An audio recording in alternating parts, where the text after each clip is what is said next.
Donc souvent, c'est un argument qui est avancé plutôt par des gens qui n'aiment pas Bitcoin et qui essayent de trouver un peu tout ce qu'ils peuvent. Je suis pas là pour dire que Bitcoin ne consomme pas d'électricité, puisque factuellement, évidemment, qu'il y a une consommation énergétique qui est importante. Et d'ailleurs, c'est le sous-jacent de Bitcoin.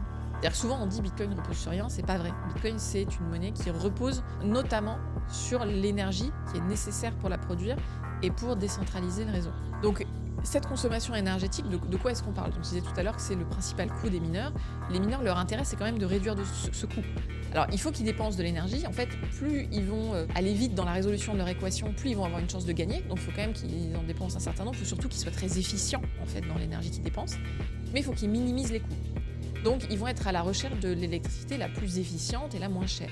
Alors, cette électricité, dans certains cas, ça peut être de l'électricité décarbonée, ça existe. Mais en fait, dans beaucoup de cas, ça va surtout être de l'électricité intermittente. Pourquoi? Parce que c'est celle qui ne va pas trouver preneur à un instant T.